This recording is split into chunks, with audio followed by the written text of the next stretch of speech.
cheers. Here's Siddle. Oh, that ball is close. He's given him. He's given him. Peter Siddle's got a hat-trick on his birthday. Welcome back to the On The Ball podcast. Today is episode 26. Once again joined by Christian Pilcher, as you can see. Welcome, mate. Thanks, mate. Good to be back again. So we said this last episode, so I can't guarantee anything, but we will once again be recording this and attempting to get it up to YouTube. Last one was a bit of a trial and error thing, and we trialed and errored. So hopefully this one, the guess and check, turns out well, and we get a YouTube video up for you as well as a podcast on all the listening platforms. So just check out the social media platforms, and I'm sure we will let you know if it got up on YouTube or not.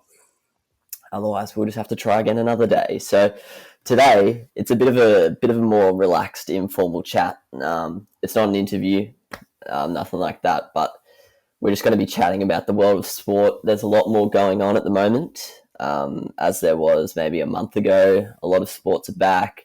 A lot of news about sports coming back. It has hit the media this week. So why don't we just start off talking about tennis? It's a sport we both dearly love. Yesterday, I think it was yesterday, they announced, well, earlier on in the week, there was rumours the US Open was still going to go ahead, and that led to a lot of outrage from players and stuff like that. I know Nick Kyrgios took to Twitter and just ripped the US Open, basically. But then they announced yesterday, I'm not sure who announced it. I don't know if it was like the ATP or the OTA or both of them or just some rando geezer, but they announced the new schedule. So there's been a rescheduling. So at the moment, the first 7 weeks are looking like this. So we've got the Washington Open, which is a 500. Then we've got the Cincinnati Masters. So it's kicking off on the 17th of August. Then the Cincinnati Masters on the 24th of August. Then we roll into the US Open, spanning from the 31st of August to the 14th of September. But then, interestingly, there's a 250 on the second week of the US Open. So it's probably going to be one of the worst 250s of all time. But which one's that? Kitzbühel, the Australian Open. Yep. So then we move into the clay season, which is only a month, which is, to be fair, not that dissimilar. It's usually pretty short, but it's kind of like the grass season this year, just a couple of weeks. But we've got a 250. Then we've got the Madrid Masters, the Rome Masters, and then the French Open. So it's a pretty jam-packed 2 months of tennis. You've got 3 Masters and 2 Grand Slams. So all up, you're looking at I don't even know, 8,000 points or something to play for. Rafa is defending both slams, so pretty big 2 months for him. And then this wasn't so much highlighted, but on the ATP World Tour Wikipedia page, there's a schedule right through to the 23rd of November. But that's basically, it looks like just the normal end of season schedule with Shanghai Masters, Paris Masters, and then the finals. So yeah, what are your thoughts on that, mate? Well, I think there'll be a lot of mixed reviews from the players on that, but obviously as a tennis fan, I'm keen for it to get back up and running. And I think it's good that they're not just skipping the clay season, because obviously the clay season is pretty important. So it's good to see Rome and Madrid and the French Open, obviously. Yeah, the Cecchinatos of the world will be pretty pleased with that September schedule. They'll probably just tank the US Open to make sure they don't go on a cheeky fourth round run or something, so they can go win the Austrian Open. What do you, as a diehard Novak fan, how do you feel about it from his point of view? Well, the fact that he isn't defending much at the French and the US is a good thing. So I think he's, barring any major issues, he'll probably finish as number 1 this year based on that. And because they're freezing the points for Wimbledon as well. Yeah, exactly. So I can't really see a world where he doesn't finish number one, or a world where he probably doesn't snag one of those 2 titles. One of the 2 slams. Yeah. Or he might just do the classic Novak and just win all the Masters. No, he'll win the US and he'll win the French as well. Oh, well, that's such insightful analysis, my friend. But yeah, no, it'll be interesting to see. I think that 500 in Washington will legit be like the best 500 of all time. Because that's like the only official warm-up tournament before the Cincinnati Masters. So that should be pretty spicy, actually. I'll have some good players will go there. And it usually is pretty big anyway, the City Open. Yeah. It'll be interesting, though, because, well, Roger's not playing. He's out. Opted to get surgery, and he'll be back next year. Then you've got the likes of Kyrgios and stuff ranting on Twitter. So it'll be interesting to see if anyone how many people do go. You would think a lot would go because there's so many points at stake. It could be a career-defining moment of to go or not to go, basically. Like, if you're ranked 50, I don't think you can physically pass up on the opportunity of 3 Masters and 2 slams, because you could see yourself rank like 100 at the end of the season if you don't pass up on that offer. So if you don't take that offer up. So the only man I could see not going is Kyrgios. He doesn't give 2 shits. But everyone else, as you were saying before the potty, they can't really afford not to go because they'll miss out on points and money. Yeah, so it'll be interesting because I'm sure a lot would be opposing it. But the thing is, I know it's America the first month, and America's like probably the worst location in terms of coronavirus at the moment. There's they've had 2 million cases or something, and they don't seem to be slowing down anytime soon. But it is the 17th of August, so there's 2 months. Hopefully the rate starts to die down a little bit, especially in the United States. But yeah, no, it'll be interesting because... What have they said about spectators so far? Just straight up nothing? There's no... Yeah, I'm pretty 99% sure there's nothing. Yeah, and they can only have interesting. The players can only have 1 or 2 I'd say so. Players in their box as well. Yeah, I'd say it'll be something like the UFC where you're limited to 3 in your corner. Yeah. And that's all you can deal with. The bigger players have been complaining about that aspect as well. Yeah. But I think they should be able to cop that. Yeah, well, the rest of the tour is financially limited to that anyway.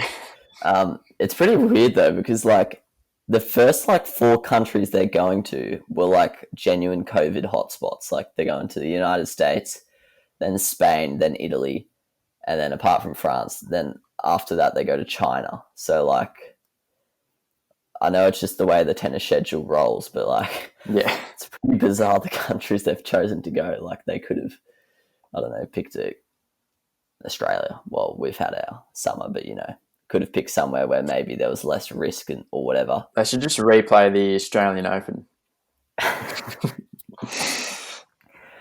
Get Grand Slam going in New Zealand. Yes. Yeah, no. So that's all pretty exciting, really. Although I was saying it's a long way away. It's less than 2 months.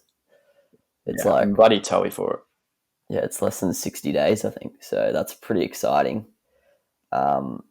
Yeah, as we said, no fans, but I'm sure it'll go ahead, and I'm not sure if all the players will be happy with it, but as we were stating before, I think they're just going to have to cop it. So exciting times. It's going to be a jam-packed couple months for the tennis. But yeah, looking forward to that. Now, we'll roll on. So recently, the Premier League and La Liga have returned. Have you caught any of it, mate? I have not watched any of it, but I've seen the results of the Premier League and placed a few cheeky bets here and there. But yeah, I'm keen for the Premier League. Man United playing tonight, Liverpool in a couple of days.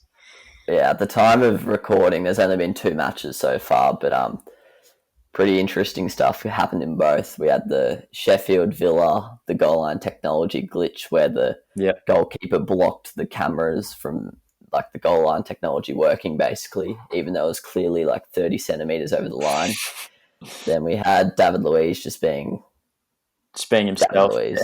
Yeah, let's like not to be racist, but like it's just a typical Brazilian centre back. Like he's got skill, he's got flair, but probably not the most rigid, solid defender that you can trust. But yeah, I that's probably a bit stiff to Thiago Silva and some of the other lads. But Luiz is starting to become an absolute laughing stock in the football world these days. Yeah, it would not surprise me if he ends up in like Saudi Arabia or China next season, or goes home to Brazil, because I'm not really sure what Arsenal would get from keeping him. And I think he would want too much money. Yeah, get rid of him. A smaller club to sign him. Get rid of him. And he must be aging now. He must be like on the wrong side of 30, so can't really see much of a future for him. But yeah, Eric Garcia, he's thankfully all right, but he was in a horrific clash with Edison. Edison came out to head the ball, and Garcia, as you would say in footy, went back with the flight and got absolutely smacked, and he was like knocked out, got stretched off the field and had to go to hospital and stuff. So, but it was pretty scary for a young man, but he's fine. All over Twitter, like his photos are up. He's all good, which is a relief. Good but Man City, I know you didn't watch it, so we can't touch on it too much. But Man City were actually pretty good. Arsenal didn't really. They looked pretty weak. Like it was almost just a matter of time. The whole match when Man City was going to score, they were just toying with them. But yeah, as they do. Yeah, I don't know. Like we obviously have a huge lead, like 22 points or something. But I don't know. Just watching City, it just made me a little bit scared. Can they even physically? Yeah.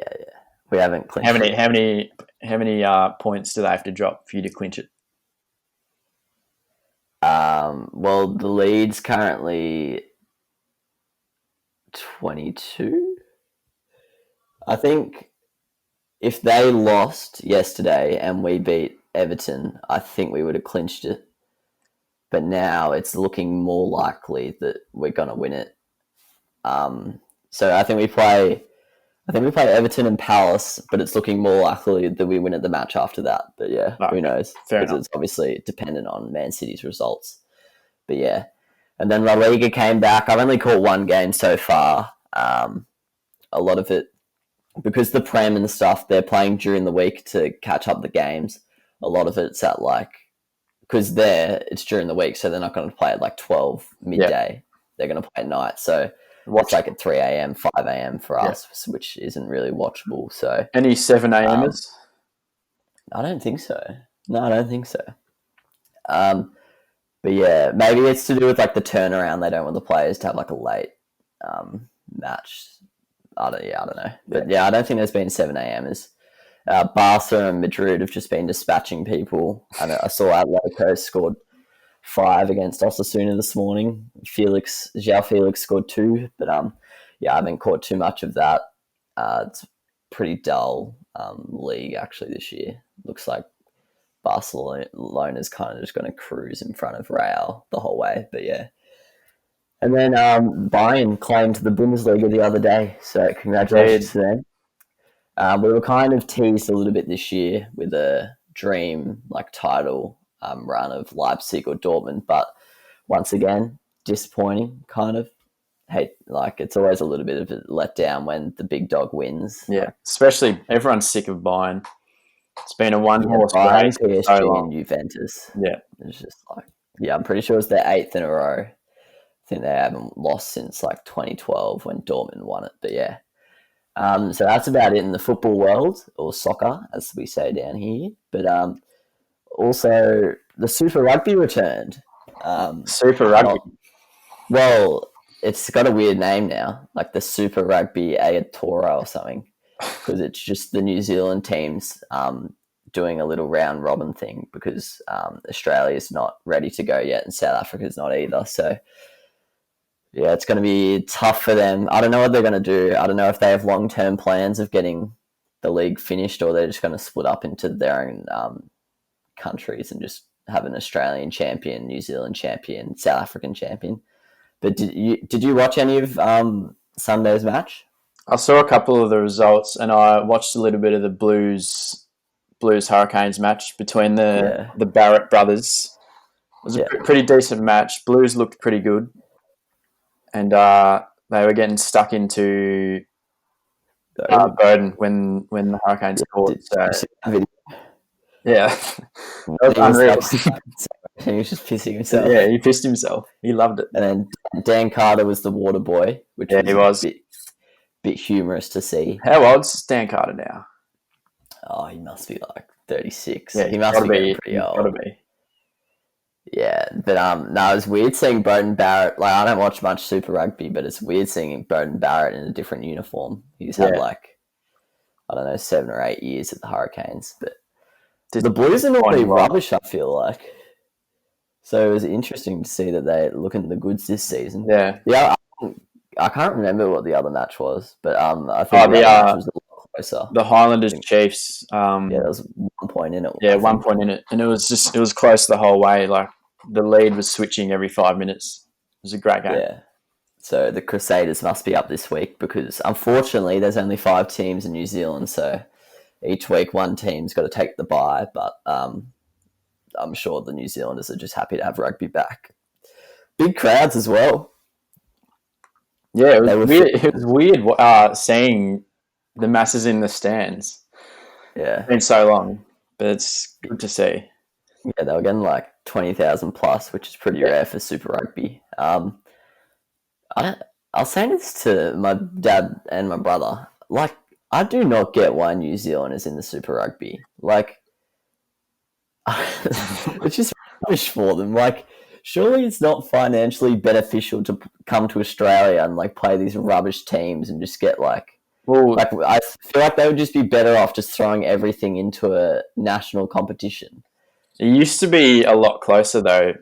Back in the day, it used to be a lot closer. Like the New Zealand teams wouldn't even win every year. Yeah. Well, the Brumbies were awesome in the 2000s, and then the Reds were good as well. Yeah, and the Waratahs were good from like 2008 to 2012, and then as you said, Waratahs were good in like 2015. But at the moment, they're all kind of pretty average. But yeah, like it must be very financially tough to travel to South Africa, travel to Australia, and like I can't imagine when they host like the Brumbies or something that's drawing a huge audience from their own fans. So it's kind of weird, and it's the same in Europe. Like there's a league called like the Top 15, and Scotland. I can't remember all the teams, but there's like 5 different countries, and they just put a few teams into it. And like Scotland, there's only like 2 professional teams, even though like the country loves rugby union. So rugby union is just a bizarre sport, I'll be honest. Yeah, but that's about that. So Super Rugby will be on again this weekend. Hopefully we'll catch some of it. NRL and AFL, how was the match last night, mate? The footy, well, obviously to those who watched it, the Tigers were horrible. Looked a little bit soft as well, but Hawthorn smacked at the same time, the Hawks, they came back after their embarrassing loss last week and looked the goods. So it should be an interesting season because a lot of teams have already shown some inconsistencies. So it's hard to pick the season, the top 8. I also think though people are going too early. That is true, as they do every year. Like, no Dusty, no Tigers. Like Tigers are crap, they're gone. It's like it's one match. Yeah, I don't buy into the no Dusty, no Tigers rubbish. Yeah, he's one player out of a squad of 22. It's not going to make a 60-point difference. Exactly. One player. And like a team loses one match in round 2, and everyone's like, "Oh, they've lost the plot this year." Jeez. Yeah. And I think people just go way too early on the first couple rounds. Like if you look at the Roosters in the NRL, I think they were 0-3, and then round 4 they just came out and smacked a team 60-0, and now they're like the most informed team in the comp. So people just need to take everything with a grain of salt in the first month, I think. Yep, agreed on that. Yeah, so that was the AFL. Easy win. Shout out to Scrimmy. Jack Scrimshaw laid in. Hopefully, keeps his spot. Friend of the show. He racked him off halfback. Scrimmy did. He's a good player. Like he may only get like 12 or 14 touches a game, but when he gets them, he's usually pretty skillful with his touches. He's got a good kick. Yeah. And then the NRL last night, Broncos once again losing on a Thursday night. I think it might be 3 in a row that they've lost on Thursday night. Getting a bit sick of them being the prime time evening matches every freaking week.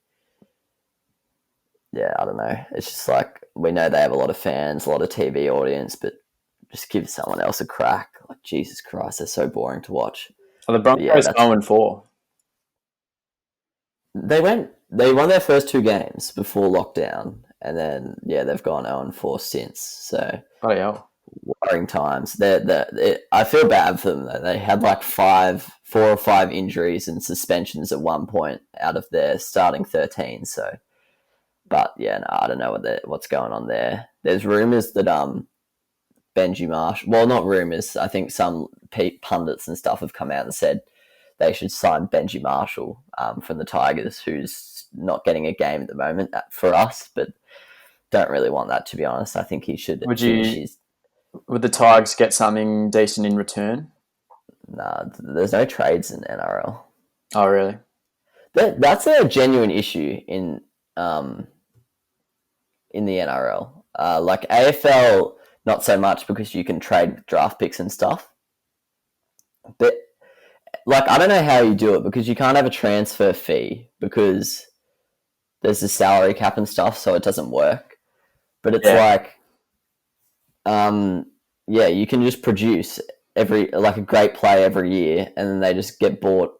They just go to another club, and you legit get nothing for producing that player. So it's pretty annoying. Yeah, and the Tigers are like a really good producer of young players. Like this year, we're probably going to have like 3 of the top 5 players in the competition. So, but is there a draft or anything? No, they just sign you like when you're 17. Are there like academies and things like that? Yeah. There's like under 18 teams and stuff like that. Most clubs have one of those, or like a feeder. Like we have a school in Gold Coast that we have like a connection to. Oh yeah. And then we get like first grabs at players out of there, or we just have a good connection with them. But it's a bit weird. But I don't know how they would do it. But there's just got to be some kind of reward for producing players because it's free dog. Yeah, exactly. Because like obviously like Teddy. We produced Teddy and he's just gone for nothing, and then Mitchell Moses gone for nothing. But I guess it's on you to try and keep them. But drive the loyalty into them. Yeah. Final thing before we probably get into the main topic of the episode: AFL relegation. Hawks president Jeff Kennett. He's still the Hawks president, I'm pretty sure. But Jeff Kennett, he came out and said this week, he's a very vocal man, Jeff Kennett. He came out and said this week that there should be AFL relegation. And by this, I don't think he means the AFL is the first division and then you bring in VFL teams into the second division. I think he was more insinuating something like the English county cricket system, where you split the league into 2, and you have like a Div 1 with maybe 10 teams, a Div 2 with 8 teams, and then maybe you bring in a couple teams, I don't know where from. Maybe have a Tassie team come in, a Northern Territory team, I don't know what other expansion teams would be interested in it. Well, personally, I think that is the worst idea I've heard all year. Why is that? Well, you've got to justify what is wrong with the AFL? And exactly. the thing is, the top, apart from like Gold Coast, and they've just smashed West Coast anyway. Like most of the teams in the competition are around the mark, competing for the 8. So I don't know. I just don't agree with it at all.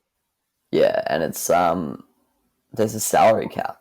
So, and the salary cap in the draft is legit made for teams just to go up and down all the time. So, I don't know why you need promotion and relegation. And that means all the best players in the draft would be going into Div 2. Yeah. And then Yeah, it doesn't make sense to me. Like, I think the Hawks president's been smoking a bit of he's been smoking something. Like, you have to admit, the Div 1 matches would be cool because, like, every week you get 5 or 4, like, top, like, finals matches, basically. But then Div 2, like, yeah, I'm sure the club supporters would still be loyal, but, like, half the fans would stop going for the team. Like, if you're a Carlton casual and you're in Div 2, like, there's no way you're getting around it. You're going out to games, watching them just play other bad teams, like, there's just not much in it. I think, and like the TV numbers for Div 2 I'm sure would drop as they opposed to what they are now. So I don't know what the whole idea of that is. People might start like being fans of 2 teams, one Div 1 team and one Div 2 team. So that I don't rate the idea of that either. There's just more issues. Like, I know this is very minute, but they have this issue in county cricket, like, how well do you judge a Div 2 performance? Like, can a Div 2 player make the All-Australian team? Like, there's just heaps of little stuff like that where it's, it's tough. And then, if anything, you're actually making the problem worse because no Div 2 player is going to want to stay at a Div 2 club. They would always try and get a trade or something to a Div 1 club. So, if anything, you're actually going to create a separation between a bunch of 8 bad teams and 10 good teams. Yeah.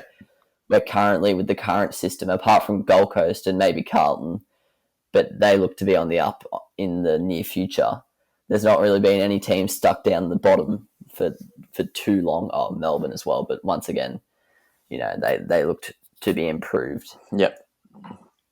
So yeah, I'm not sure about that idea. They've talked about it in Australian soccer for a long time, and the difference there is that the A-League's not really... Like, the AFL is a successful business. Everyone gets around it, where the A-League not so much. So I would see... Like, I would understand the purpose of doing that in A-League, but I don't know why. Like, if it's not broken, like, not really any need to do such a dramatic change to the way the league runs. So, and because there's obviously no draft in the A-League. Yeah. So that makes it more feasible. Yeah. And I don't know, it just wouldn't work. And like, it's not even likely, really. It's just one person's idea that's just been shouted out, really. Because AFL to the core is like, it's a pretty traditional sport. Like, there's not really many changes year to year. Where like, not saying NRL is better than AFL or anything, but the NRL is pretty like progressive, and as we saw with how like reckless, well, it didn't turn out to be reckless, but NRL were pretty like loose in how fast they came back, and like NRL is always changing heaps of rules and stuff. Where AFL, they're kind of happy with the game as it is right now, and like, fair enough, it's a very successful business, as we said before. So I don't see it ever even being mentioned like in the board rooms and stuff like that. So Jeff Kennett, hop on your horse and just trot off somewhere, brother. All right, so the main discussion of today, we're going to be talking about NFL contracts. This is a pet peeve of mine. So basically, this topic arises every year at about this time of year. NFL players, they sign these 4-year rookie contracts. So I don't know the ins and outs of the NFL contract system. The American contracts, they're quite confusing because you can be on like 20 million. You can get paid 20 million, but only 10 million goes to the salary cap. Or you can be paid 30 million first year, and then the 5th year you get 20,000. It's very confusing. But to the core, rookie contracts are about 4 years with like a 5th year option. Yep. So what often happens is you get a superstar in their 3rd or 4th year playing on a rookie contract, and in a position like a running back or even a wide receiver where your prime is pretty young, you're often in your prime on rookie price, on a rookie wage. So like you've got Philip Lindsay, who's probably arguably in the prime of his career. I think it's his third year, might be his fourth. He is only on $750,000 a year. Meanwhile, you've got David Johnson, who's way worse than Philip Lindsay. He's like 31 or something. He is just casually earning like $11 million or something. Yeah. So it's outrageous. There's got to be a change because although each year the league sorts itself out, the players eventually come back, they agree to their club. But as a fan, I'm sick of this every single year. Like, you know, the case of Dalvin Cook this year, mate. Yep. Yeah, one of the league's top running backs. He looks like he's pretty confident on his holdout. He doesn't want to come back till he gets a deal sorted. It happened last year with Zeke. He, I think, missed the first game, maybe, or he might have got it signed just a couple of days before the first game. He got it signed, yeah. Melvin Gordon missed 3 or 4 weeks, I think, through holdout, and yeah, it's starting to become a big deal. What do you think about it? Well, I think at the moment with players like Dalvin Cook, franchises are starting to place a bit less value on the running back position and valuing the offensive line more. So I think they're getting less and less willing to pay running backs the big bucks. But yeah, as well as that, I think it's outrageous that players can just not play. Like it just shows there's absolutely no loyalty to your franchise, that they're all just doing it for money. Yeah. But yeah, Dalvin Cook especially, he does deserve a much bigger contract than what he's on at the moment. I'll be honest, I take the players' side on this. Like, as you were saying, it's pretty dog what they do. They basically hold the franchise by the balls, and they're basically like, well, if you don't pay me, you don't have a running back this year. Yep. It's pretty dog. But I think the Last Dance, I don't think you've seen it, have you? No, I haven't yet. The Michael Jordan. Scottie Pippen, he signed, I don't know, an 8-year deal or something on a rookie contract or a very low-paying contract. Yeah. And by 7th or 8th season, he was a top 10 NBA player, and he was like the 125th highest paid player. So, and he had like 7 siblings, 2 parents. They were from like the streets, like they didn't have much money at all. So he held out, and then he eventually left because they wouldn't re-sign his contract or something like that. It was kind of confusing, but I don't know. From that just kind of put into perspective, it is pretty unfair on these players. Like, I know we were saying they have no loyalty, but then you can also say the franchise doesn't have loyalty if they're not willing to fairly pay them. Yep. Because even like Alvin Kamara, he's on $950,000 this year. He is easily a top 5. Well, arguably, he's probably a top 5 running back, basically. So he does not deserve to be on that. And although it's likely that someone that good is eventually going to get extended, a re-signing, or they're going to go somewhere who pays them well, like that off chance is just frightening for a player that they do their ACL or that they just lose it this year, and then no one wants to pay them the big bucks. And then it turns out they've just played 3 years at a high level of NFL, but they haven't earned a sustainable wage from it. So it's definitely a tough issue. I think obviously they're not going to look at Australia to sort this out because they don't even know Australia exists in the United States, but they've got to do something like the AFL. Like, I've never seen a holdout in AFL ever. Yeah. And I do think it's less likely to happen in a game with more players, because the NBA, there's only 5 players on the court, so 1 or 2 players can have a really dominant impact.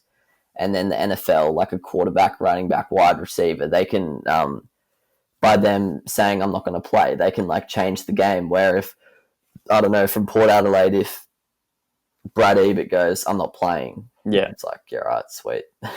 He'll be on his way. He'll be on his way to free agency. So it is hard to compare, but the rookie contracts are just way too long. Like, you shouldn't be able to sign a 4-year rookie contract. It shouldn't be a thing. Like, you should be able to sign 2 years max, I reckon. I'm pretty sure the AFL, it's 2 years, and then you can re-sign whenever you want. Yeah. So, like, I don't know exactly, but I think Ben King, he re-signed like 3 months into the first season.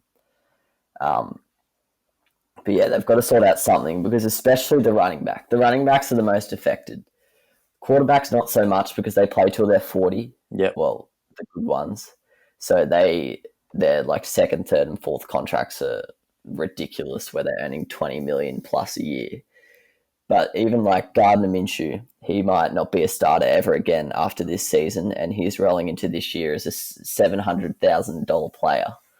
So they've definitely got to sort this out, because, especially as a fantasy coach, but a fan and a human, like, it's starting to piss me off, because this happens every single season, and it's just like we're going nowhere. Like, no solutions being thought of. No one's thinking long term. Everyone's just going a case by case.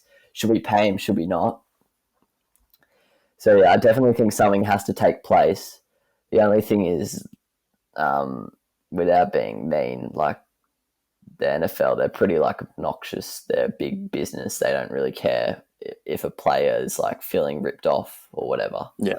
So it's going to be tough to like convince them to do something, and it's happening in a lot of sports. Like, I know the UFC, I know you don't know much about the UFC, but the UFC, you sign a deal, and instead of years, it's fights. So you can sign a five fight deal for $500,000 a fight, and then your head's just got me. I've been holding in some smirks at your just how dark your camera is. But anyway, that's absolute rubbish potty content right there for the listeners. Yeah, so it's like 5 fights, you get $500K a fight, and then after your fifth fight, you can renegotiate. But what's been happening a lot recently is the first 2 fights of a contract, they'll do really well. They'll like soar in the rankings. They'll become global stars. And then they try and renegotiate. They're like, "Oh, I'm not fighting for 500,000. I want 2 million." And then the UFC just goes, "Well, your contract says you have to have 3 more fights at 500,000." And then they're like, "Well, I'm not doing that then. I want more." And they kind of just do it case by case as well. So similar to the NFL. So it seems to be an issue I don't know if it happens in the NBA, if I'm honest, but it seems to be an issue in the NFL. I doubt it would happen as much in the NBA, because similar to like quarterbacks, they play pretty long careers and stuff like that. But yeah, it definitely needs to be addressed. It doesn't affect the players who are taken early. I know Kyler Murray, he was like paid heaps last year, I'm pretty sure, and because he was the number 1 pick. But people who are taken later and turn out to be guns, they are, well, like, I know it sounds ridiculous complaining about $700,000 a year, but when you consider like the market rate for what your job is like 10 million, 15 million, it's pretty wrong. I think how do you fix it? Well, before that, it's another thing that's stiff on the players in the NFL is that a lot of it is luck, because with Zeke, he was like the only good running back on the Cowboys list. So obviously they were going to give him a contract. But now Cook, they've got 2 like pretty solid backup running backs behind him, and he's already had an injury history. Yeah. So he's got absolutely no leverage with the Vikings. Yeah. So, and also the injury past just makes it worse, because both parties are like more stubborn, because they're like, why would we go out and renegotiate when you could do your ACL this year and never be able to play again? And then he's probably arguing the exact same thing, saying like, well, I don't want to walk away from an NFL career having only earned $2 million. In case I get injured. So the injury thing doesn't help. And yeah, as you said, it definitely depends on your situation. But yeah, pretty much all the situations are pretty dog. Yeah. And the Broncos signing Melvin Gordon is so dog to Philip Lindsay. Yeah. I honestly reckon Lindsay's a better pure running back than Melvin. But now he'll just not get on the park at all just because they're paying Gordon like $8 million. Yeah. But yeah. And like another thing is if you see with Le'Veon Bell, it also like ruins a lot of players' career because he held out in the 2017 or 18 season with the Steelers. They weren't willing to renegotiate his contract or meet his terms or whatever. I don't know the specifics. So he just didn't rock up. And then he went to the only place, or I don't know if it was the only place willing to sign him, but the place willing to give him the most money or whatever he wanted. And he's gone to the Jets, and he looks like he's completely lost his ability. Yeah. And now one of like the league's best running backs in the last like 5 years is just like rotting at a bad team. So yeah. But that's definitely that kind of shows that the offensive line is probably more important than having an elite running back. Yeah, it's true. Even elite running backs can, and with Saquon, he has games where he gets like no yards because he's just getting nothing from his O-line. Yeah, and it's definitely, I think it would be an issue in other positions, but I'll be honest, I haven't heard much about it in other positions. But yeah, as you said, the running back is the main thing because the players don't usually have much leverage because when the time comes, the club, as you were saying, for like Cook, they might just go, oh, well, I'm pretty happy with Madison, if I'm honest. And like he looks to his assistant coaches and they're like, yeah, sorry, brother. You've just like, been one of the best running backs in the league for 1.5 years and you were paid a rookie contract and you can just cop. But it's very stiff. Yeah. So it's a tough one to fix because it's like a systemic issue. Like they genuinely have to change the contract structure of the NFL. But I honestly think if you just made it a rule that rookies can't sign more than 4-year contracts, like I don't see who's losing. I don't see who's losing out there because that way, I just don't get it. Because the 4-year contract was probably actually brought in to benefit the player. Like, so they were more secure, had more guaranteed money because they don't get paid in college. So, like, they sacrifice a lot. And at that point in time, they haven't earned a single cent. So, like, they need to be secured 4 years' salary. But then the 2-year, by changing it to 2-year, the player will benefit because then they'll be able to renegotiate, like, in their prime and they'll have more leverage. But then if you look at it from another angle, I'm sure, see, as I was saying, I don't know too much about this contract situation. I mainly only know the high-profile cases and the ins and outs of those ones. But I'm sure the 4-year rookie contract benefits a lot of players who don't get as much game time and might not get re-signed by an NFL team. Yeah. Because as I was saying, they don't get paid in college. So if they changed it to 2-year contracts, someone got paid $500,000 for 2 years and then they got cut and never picked up again. Like that is pretty stiff. Yeah. But then that's life. Like if you're not good enough to make it, you can't just be given money. Yeah, I'm sure the 4-year thing, having money guaranteed for 4 years, will make a lot of players just sit back. And then 100%. And then they just won't become good. Yeah. Or another solution they could look at. This has always been heavily discussed, but they could make it legal to make money in NCAA. So, because colleges make so much money from like attendance, car parking, like there's so much concessions, like there's so much stuff. Like they get like 110,000 to some games, and the players can't earn a cent in order to be eligible to play in the college system. So that would probably be another way because if they've been paid for 4 years prior to them coming in the NFL, then, like it'll be less of an issue that like they need to be paid more, if you know what I mean, Yeah. after their 4 years, because they've already had 8 years of being paid if they played the full 4 years of college. But then it's tough because the issue might just roll down to the college system, and then there might be holdouts in like the senior year of college. So Yeah, I don't know. true. But as you were saying, at the end of the day, there just needs to be a bit more common decency from the players and the club, like the franchises. Like the players need to just be like, well, I'll just keep playing for you because I'm under contract and that's what you're paying me to do, even if it's a little bit unders. And then I'll just have I'll put the faith in you that you won't dog me. Yeah. Like that's how it should work. But like I understand both sides of the coin and it's a tough one, but I really do think they need to fix the 4-year thing because I'm sure a lot of players, well, like this holdout rubbish is just stupid. I'm getting sick of it. Yeah, I agree. They should definitely reduce it. Yeah, were you saying today that Joe Mixon might be holding out as well? Yeah, Mixon's recently threatened the holdout as well, but I think he's not. He's asking for less than what Cook's asking for, so it's a bit.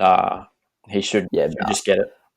I was looking before, and Mixon's on like 1.5 mil. So I don't know what's going on there. That's more than Cook, isn't it? Right? Yeah, Cook was only on like 700 or something. Yeah, but then you've got just straight up shit running backs who aren't first string on like 5 mil. Yeah, like Giovanni Bernard, the Bengals running back, on 4.5 or something. He's back up to Mixon, and he's earning 5 times as much as him. Yeah, so there's genuine like issues with the system. So like the whole rookie contract thing does need to be fixed. Yeah. But another thing is when these running backs get the big contracts, they often, well, it seems like they sit back a bit because David Johnson, as soon as he got his, he turned into a pile of shit. Same with Melvin Gordon to an extent. Yeah. We'll see what he does this year, but Lev Bell looks like he's done that. Yeah, exactly. Yeah, so no, it's a tough one. But then you can argue if they just fix the contract thing, that won't happen because they'll get the big bucks in their third year, which is arguably a running back's prime. Yeah. Because they're getting the big bucks past their prime. Like, it doesn't make sense. Yeah, exactly. Like, only the very best running backs are still good when they're like in their 6th and 7th seasons. Yeah. Like, the only one that comes to mind is like Adrian Peterson, Frank Gore, LaShawn McCoy. They're like the only ones. Yeah, and they're like all-time running backs. Those 3 are like in the top 10 rushing yards. So, yeah, it's like a genuinely cooked system and they definitely need to fix it.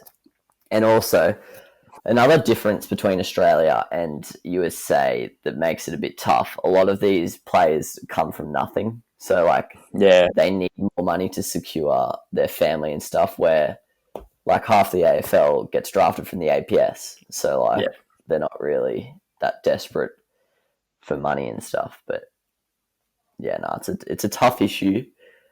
It's always a bit hard to, you know, get, like, ethics and economics merging. Yeah.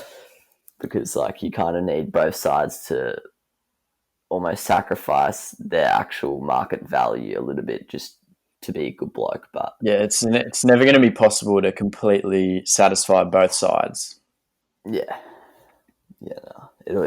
But then, like, there's 31 other teams in the league, so, like, if you really believe you're worth what you think you're worth, then arguably someone should come get you. But I guess they do have, like, if Cook was to not play, he'd be fined his entire yearly salary. Yeah, each week. There's no point. Each training session, you get fined pretty much. Yeah, so there's no point doing that. Well, that's why Melvin Gordon came back. Yeah. Because I think it's like week 7. If you don't come to training before week 7, you get fined like your whole annual salary or something. But then if it's before, then you just get like a training by training fine. Yeah, because I'm pretty sure the Chargers didn't give him his cash. I think they just said, no, you can just leave next year. Yeah. But I don't know why the Broncos did it, to be honest. Yeah. And then the contracts are just soaring every year. because each year the holdout, like last year Zeke got paid ridiculous amounts. Yeah. Then this year Dak will get paid ridiculous amounts, and then they just keep getting exponentially more and more. So like the holdouts are just going to be more common. So they definitely need to fix the rookie contract length. Yeah. Is basically what this all boils down to. Or the college system. They'd allow them to make some money from that. Yeah. Anyway, you're looking forward to Royal Ascot tonight, big fella? I am, mate. And the footy as well. Will you be getting on the Royal Ascot? Yeah, I think I will be getting on. Well, we say it's a punt, but me and Pilch, we're supporters of matched betting, which is you can have a punt without losing. To those listening, starting at 6 minutes is South versus the Warriors, and I've got $160 on the line to win 30 cents. So if there's a draw at the end of the match, this podcast will never return again. I've lost $160 in attempt to win 30 cents. So wish me luck. But nah. You'll be right, mate. Enjoy the weekend, mate. You too, mate. Lots of sport. Tomorrow night, early Premier League kickoff. So I would expect you to watch that. I know you don't watch much Premier League these days, but I think it's Watford Leicester or something. 9:30 kickoff. So, well, I'm getting up tomorrow morning. I'm getting up tomorrow morning to watch United Tottenham. So really, what time is that? 5:15, I believe. I'm getting up. I'm getting up for the second half because I got work early tomorrow morning. Oh, okay, that makes sense. Yeah, I'll be honest. I'm a diehard well, not a diehard, but I love Liverpool, but I do value sleep. Like if they're at 3, I'm not watching. No chance. I just watch a mini match when I wake up, or the replay in full. But the thing is, I'm gonna have to I'll watch when they win. But the thing is, if they choke, I might have to watch like 3 matches at 3 a.m. during exam period. So hopefully they just clinch it first time. I'm sure you will, mate. Yeah, but that's all for today's pod. It's just been a relaxed chat about what's been going on in sport of late. Next up, I'm just looking at the schedule right now. Actually, on next Tuesday, so this is going up on Saturday. Next Tuesday, we've got my older brother Locke coming on. Got my older brother Locke coming on for an NRL month review. It's been a month since the return, so we'll just have a little chat about that.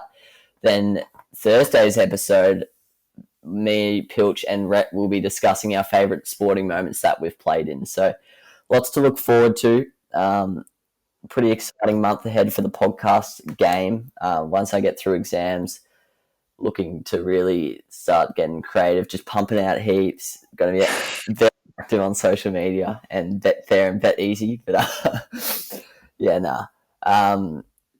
by the way, I'm very impressed with my listeners, how many people remember beach cricket.